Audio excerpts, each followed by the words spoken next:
what I'm hoping, and what we're actually seeking at the firm, what we're trying very hard to fund, I'm hoping, for example, for podcasts, I'm hoping 5 years from now, there will be these thriving, call it Web3 podcast environments that will be open and will be, it will have this sort of anarchic, uncontrolled kind of element that I think you and I both like. However, we'll have a higher level of trust, and we'll have a higher level of monetary incentive and economic incentive than the open networks of the past usually did. And so there's this third way, and this is still early, but like we're quite optimistic that there might be a new way to build these systems, and I'm excited to see what happens. But what's the concrete advantage of Web 3.0 for podcasts? So right now, you and I may not feel like it, but we are anarchic and uncontrolled, right?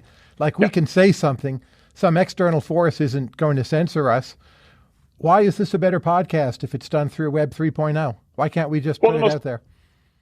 Yeah, well, the most obvious thing is just money. You don't get paid. How does someone like Rogan, it doesn't have to be him, but a well-known podcast host, how does that person get paid in a better way through Web 3.0? Make that more concrete for us. Yeah. I mean, they can pick their business model. They can pick their business model. They can decide a subscription-based business model. Microtransactions. They can pick. They can pick whatever model they want. They can also have indirect. There's this whole new rise of this kind of the non-fungible token. Kind of this idea of unique digital assets. There's completely different monetization methods that are opening up for media. It's entirely possible in the future. For example, you'll have entire forms of media like video games and sporting events and music and so forth that will monetize in completely different ways through the creation of unique digital property that gets sold and trades.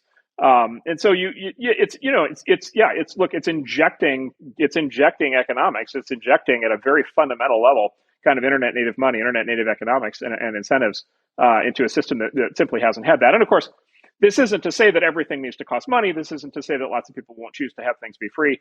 But the ability to, let's put it this way, the hard decision between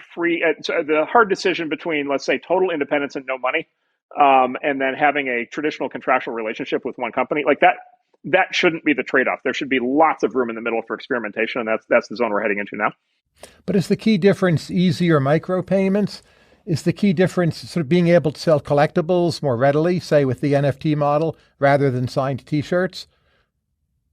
They don't sound very big to me. They both sound like possible advantages. But as a percentage of GDP, they sound like really tiny advantages.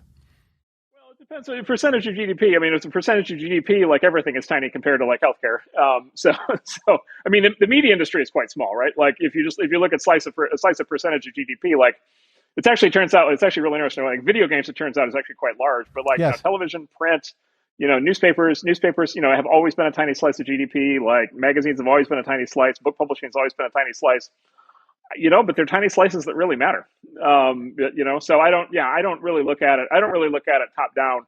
I don't really look at it as like, okay, this therefore has to lead to like an expansion of 100xing the media business. Like that's not maybe I think it grows the media business, but it doesn't have to cause it to explode like that.